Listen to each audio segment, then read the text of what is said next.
I'm so sorry that the first thing you had to hear was me coughing. Second thing you had to hear too. I don't know what the fuck is wrong with me. I have this horrible cough. I mean, I went to Vegas because I have family there. I went to Vegas with my girlfriend last Thursday. So 10 days ago or 11 or 12. Yeah, I think 12 days ago. And while going there, I just got this massive canker sore in my mouth. And I got this crazy cold too. It was LaGuardia Airport to Dallas, and then Dallas to Las Vegas. And I don't know what happened, but I just got this crazy cold fever type thing. Maybe that, I don't know. I haven't had the flu in so long. Maybe that's what the flu is. I thought maybe it was COVID, but every time I got COVID, I lost my taste, and I didn't lose my taste. But I just had this cold that was ongoing and ongoing. And it peaked maybe 6 days ago, and it's been on the downhill. But since, I don't know, this weekend when I traveled back from Las Vegas to New York, I've just had this cough.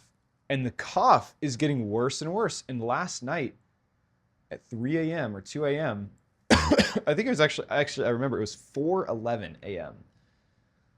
I was dreaming. I was just coughing and coughing.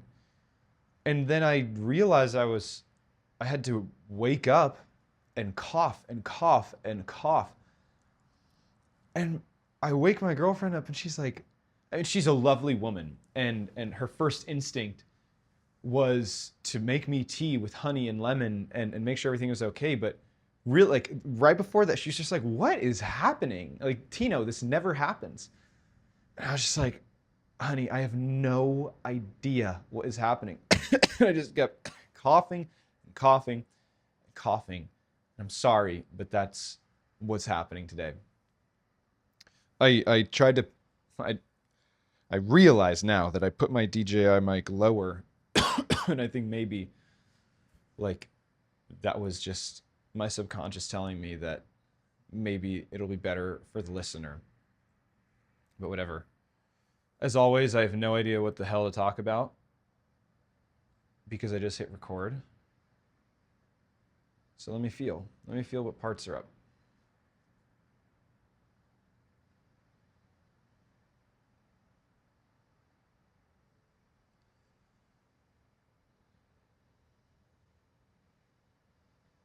I had a part of me,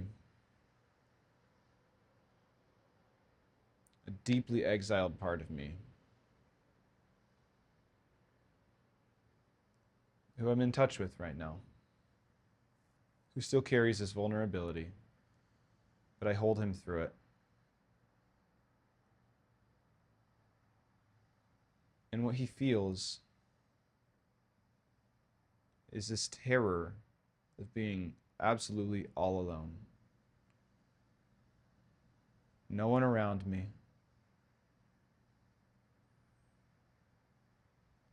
No one there for me to have a connection with.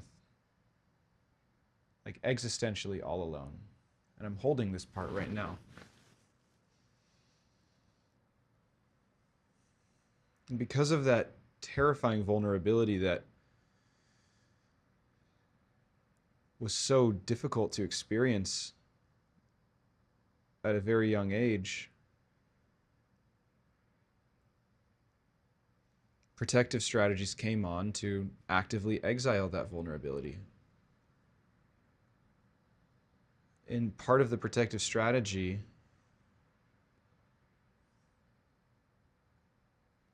now I have to remember. I mean, it's been so long since I've worked with this protective part.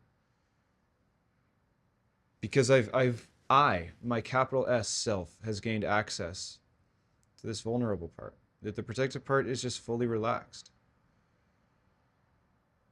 So, I think that's a sign that I don't even need to discuss the protective part. But it was a protective part that was scared if, what if this isn't all real? What if this is all fake? What if we're permanently broken, and nothing will fix us, and we're just going to spiral and have no connection in our life. Of course, that makes sense, given the vulnerable part underneath. Feeling like truly existentially all alone. It is scary. I'm just going to sit with it.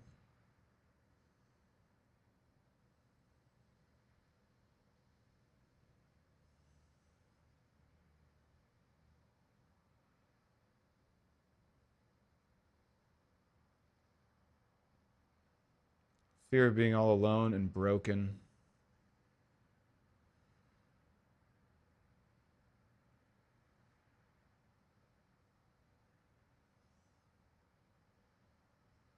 Just letting it feel it.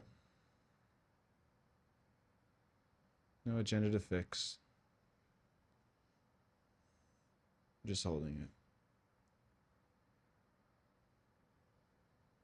Letting the fear of being all alone in this world come up and through. And letting this part know that it's okay.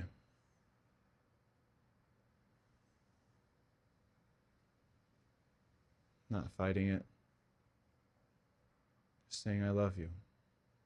You can feel what you need to feel. It is scary, I know.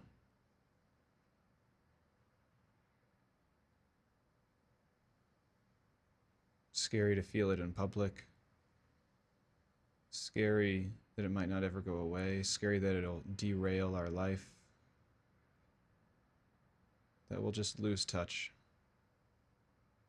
with those around us and we'll be all alone.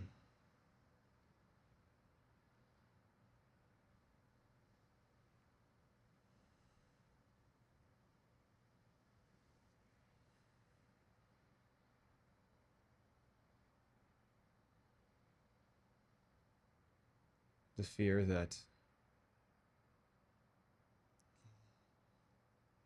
we'll never be able to do anything because this will just derail our life. The fear of being alone. That we'll talk about it day in and day out. And that this will be the only content that we put out. Always returning to this part. And bored the audience. And the audience will feel like there's nothing. It's just the same broken thing. Just fundamental brokenness. Broken. And scared.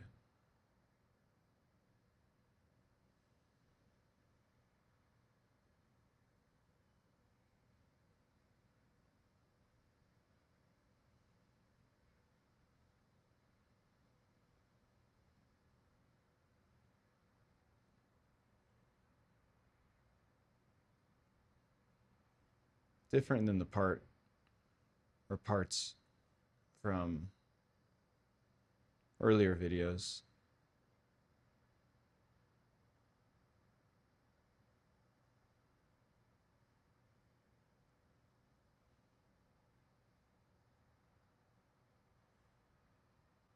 The fear that nothing is real.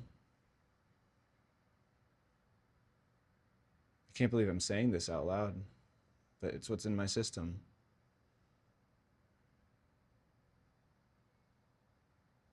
The fear that that is unacceptable.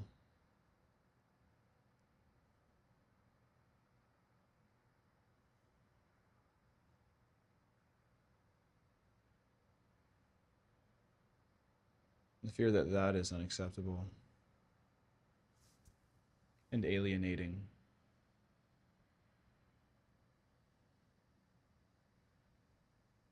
Maybe it is the same part. Because the conclusion I drew with the part from last week or 2 weeks ago before I went to Vegas was, and even if all of that is true, even if the worst things happened, you're still lovable. It's not that even if the worst things happened and you never had love again, or you were never lovable again, it's not that you'd be okay if you never had love again, because it's a fundamentally incorrect pretense. It's that you were always lovable. It never went away, and you'll always be loved, no matter what happens.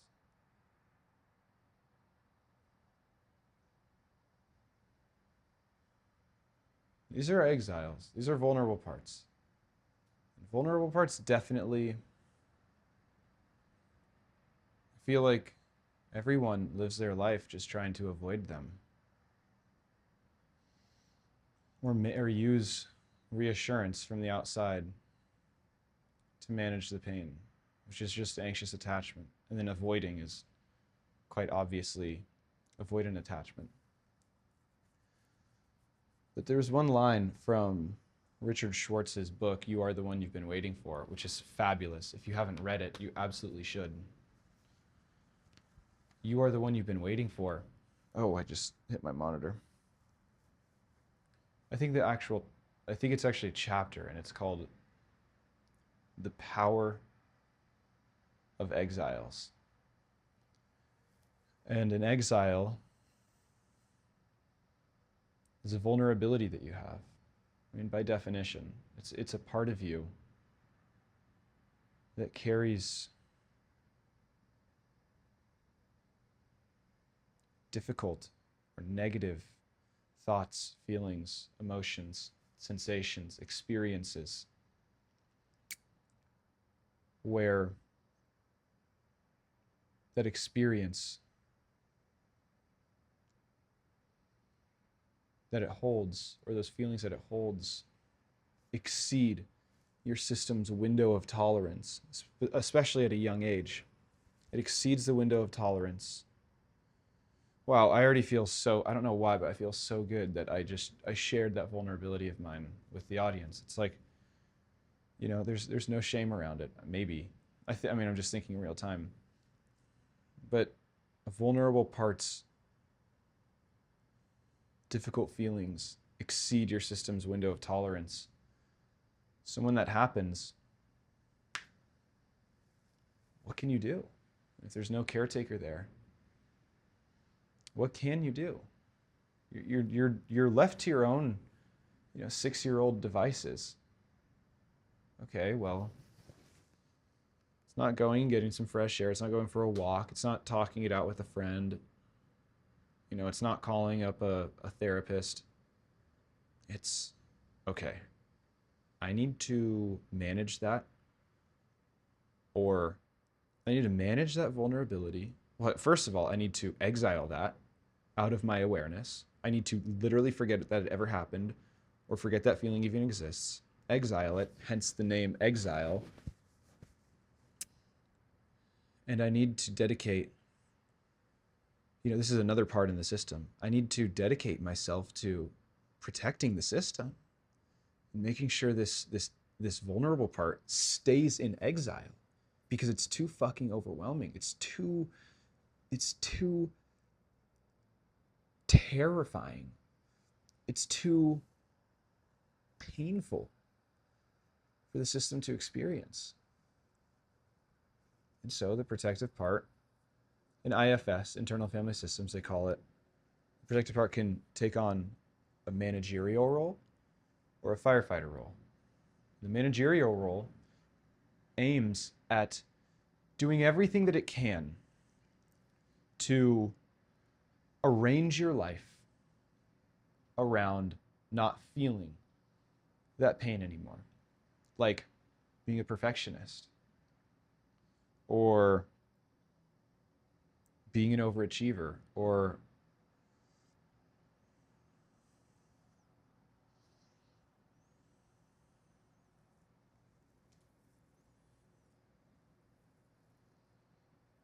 being very controlling. I mean, those are all controlling. That's the thing. It's the being a manager. You have to be controlling. You control the environment around you. You try to control who you are. Then a firefighter is like, whoa, this pain is up, and I'm gonna do whatever I can to get rid of it, whether that's drinking, smoking, hedonistic, intimate behaviors, cheating, drugs, whatever, just to get out of the pain. So, of course, that first moment when you're 6 or whatever, when you experience that vulnerability that exceeds your system's window of tolerance, and another part steps in to thrust it out of your awareness and takes on this role, it sets a template. That's how you're going to relate to those feelings from here on out. That's how you're going to relate to it. And so, I feel like a lot of people hear that and they say, oh, so I just need to go to the exile, I need to take it out, I need to, heal it, and once I do that, then the protector part will just go away, and I just want to get straight into the exile. And what I learned in my journey is that is so wrong. It's so fucking wrong. I tried to do that for like years, and I didn't get anywhere. You truly, it's a very interesting perspective that you have to truly believe. And the perspective isn't, I'm going to heal myself so I stop feeling pain. It's, I am going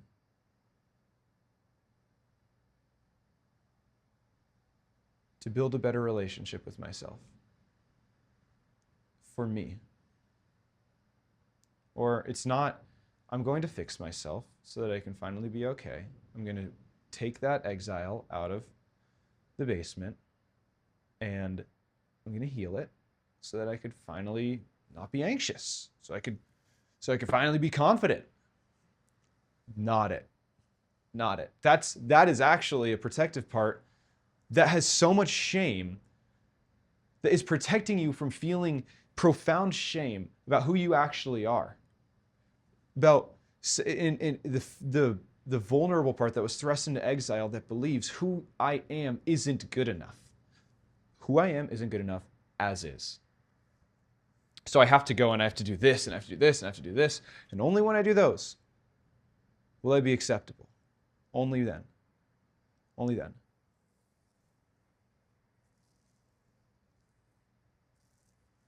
So when Richard Schwartz says that exiles are powerful, it's true, they are. They're unbelievably powerful.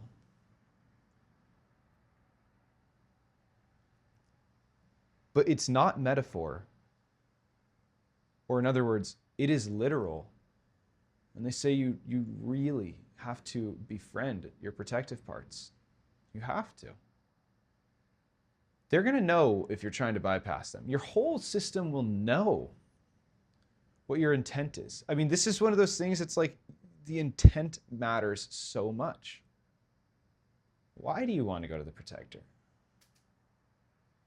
Is it because you want to get rid of it? Or is it because you want to help it? Truly, and you can't lie to yourself.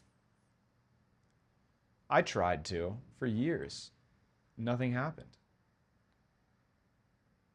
I was metaphorically, I metaphorically like got on my hands and knees. And I just said, I gotta try something different. It was like I gave up in like a profound moment of sacrifice. Or no, sacrifice. I gave up in a profound moment of powerlessness, saying, I can't do this. I can't do this. I'm too broken.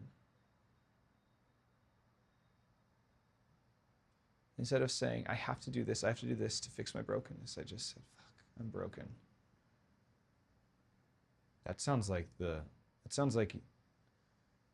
Doesn't that sound like I just sank into the exiled, vulnerable part? I was just there. And I could notice it, and I could get curious about it. So going back to that part of me from earlier, it's a terrified part. It just wants to know if everything's going to be okay. It wants to know if I'm truly, no matter what happens, it wants to know truly if I'm still lovable. I think that has to be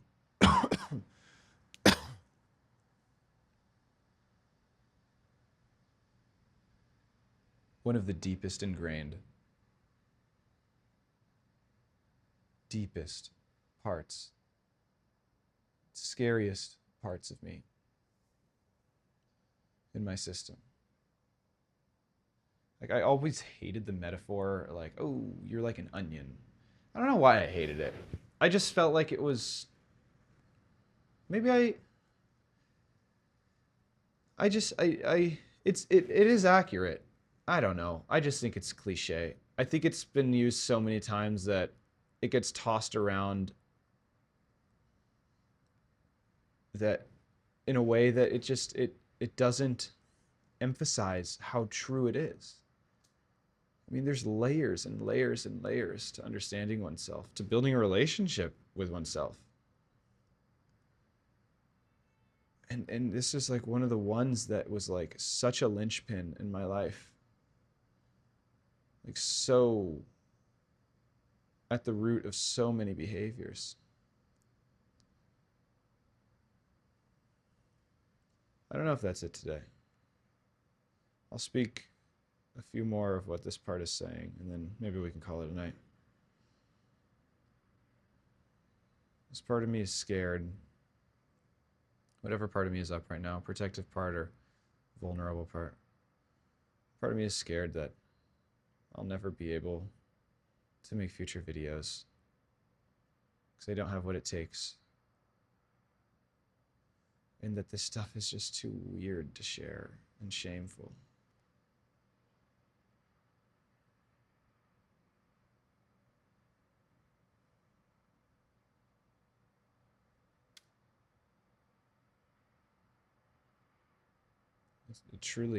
It's worried that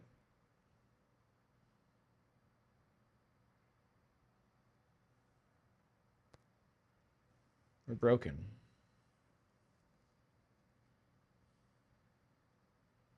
That it's going to come up for the piano recital. Going to blank, going to panic. I'm not going to be able to do anything. It's going to run off stage after I put a year into the Rachmaninoff elegy with 6 flats in it.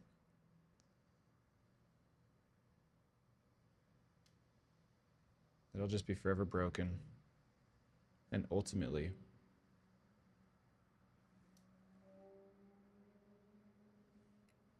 unloved, unfit for love. That's really what it is.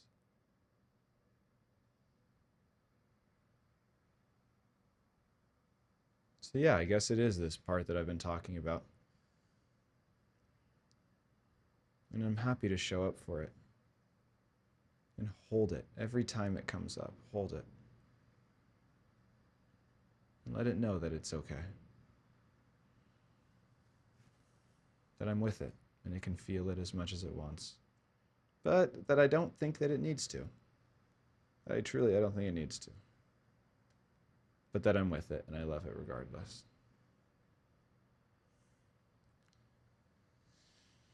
So I guess that's it for today. It's pretty late. Let me see what time it is. 11:57. I think that's literally perfect. My internet went out today. They replaced like my circuit breaker. And I guess when they put in the new circuit breaker, it just like fried my modem. So I had to deal with an AI customer support on Verizon for a little while. And then it connected me to someone who I don't think was from the United States.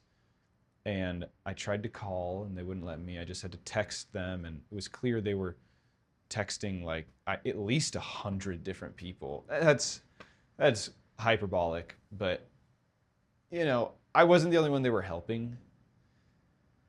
And so it was like I would text, or it was all through like their online app or online messaging on Verizon.com. And you know, I would send something and then they'd reply back like 5 minutes later. And I'd respond right away because I need my damn internet to work. And then they'd get back to me like 5 minutes later. And, you know, thank God my neighbor is a saint. My girlfriend saw I was just like freaking out about it. Like there's few things that I freak out about, and my fucking internet is one of them. Like, don't disturb my internet, please. And she was like about to leave to go to work, and she just like goes to our neighbor, whose dad we've met, but we haven't really talked to them. And she goes out and comes back like less than 90 seconds later, fewer than 90 seconds later, and it's just like, all right, I got their Wi-Fi. You can, like, I got this for you. And I was like, what'd you say? She was like, I told them, hey, I'm sorry. We met, you have a lovely dad, but my boyfriend's freaking out. They just had to repair his electricity and he doesn't have Wi-Fi. Can we please have your Wi-Fi for the day or until the technician comes? And they were just like, yes, absolutely. I didn't even think to handle it that way. I guess they're parallel processes. She gets me the Wi-Fi in the time being, and I try to repair the Wi-Fi. And it's not repaired yet. He comes tomorrow. And so she gave me the Wi-Fi, and thank God I had it today. I'm gonna ask my girlfriend to make them some. Do you guys know what brookies are? I got something. My girlfriend made me brookies, which are cookie. It's a pan, and it's cookies on the bottom and brownies on top. And it was so fucking good. And she made the cookie mix from scratch using whole wheat flour, which, believe what you want, it was fucking delicious. And then brookies, she made the brownie layer. She got this like mix, this healthy mix, I think from almond flour. Again, say what you want, it was fucking delicious. And on top of that, she put in white chocolate chips into the brownie. Oh my God, it was fucking good. It was so good. And she meal prepped them for me. So I have 5 Tupperwares for the week. Well, now it's Tuesday night. She did them for me Monday night. So I have 5. So I have Tuesday to Saturday. So I have 4 more. So I have Wednesday, Thursday, Friday, Saturday left. And I'm literally about to eat the Saturday one after I already ate the Tuesday one because they are that damn good. So I love you, honey. Thank you for making those for me. And that's it, guys. I should get to bed. I hope you guys have a wonderful evening.